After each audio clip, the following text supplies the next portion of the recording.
by Michael Osh, Abuja. Next February, the Nigeria Labour Congress, NLC, will be 40. But as their popular slogan goes, the struggle continues. For Nigerian workers it appears victory is far from being achieved. From various contending issues, such as a payment of salaries, increase in minimum wage, unilateral sack of workers, hike in cost of living and other issues that has to do with good governance and workers' welfare, Labour has consistently been at loggerheads with government for 4 decades.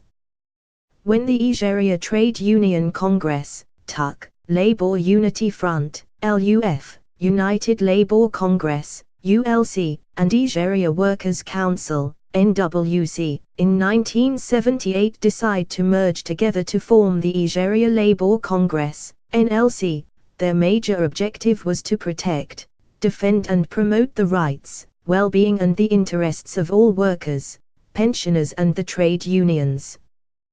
Though opinions remain divided as to what the NLC has achieved in the last 40 years, but even the worst critic of the Labour movement agrees that the NLC has been a rallying point for Nigerians who feel oppressed. From its first president, Hassan Adebayo Sumu, who was president from 1978 to 1984, to the current president, Ayuba Wabba, the NLC has been fighting a series of battles to protect and defend workers' rights. There had never been anything that Labour got on a platter of gold since the history of the Labour movement in Nigeria, NLC President Ayuba Wabba said during an interaction between Labour leaders and workers in Port Harcourt. From being tear-gas, to some of its leaders being arrested, the history of Labour movement in Nigeria in the last 40 years has been written in blood and sweat of those they now refer to as veterans. Without a doubt, the road has been rough for Nigerian workers. Over the years, government and employers have loathed the NLC for its insistence to always stand by Nigerians and resist high-handedness by both government and employers.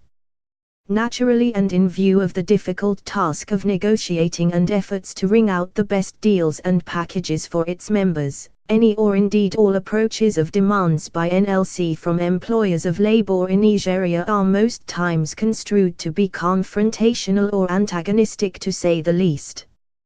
Yet it's a job that has to be done if unwarranted exploitation of workers must be curtailed or avoided completely.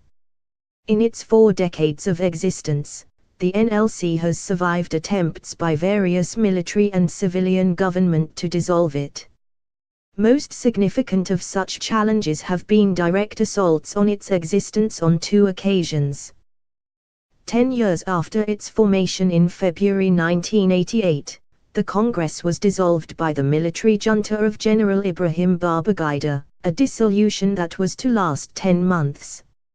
In 1994, the regime of General Abacha again assaulted the Congress when it dissolved it and placed it under the administration of a sole administrator for 4 years. However, even civilian governments had also made serious attempts to destroy or weaken the NLC. In the Second Republic, a bill was proposed to pave the way for rival organization. A more desperate offensive was launched by President Olusegun Obasanjo in 2004 to completely annul the NLC through some draconian amendments to the Trade Union Act.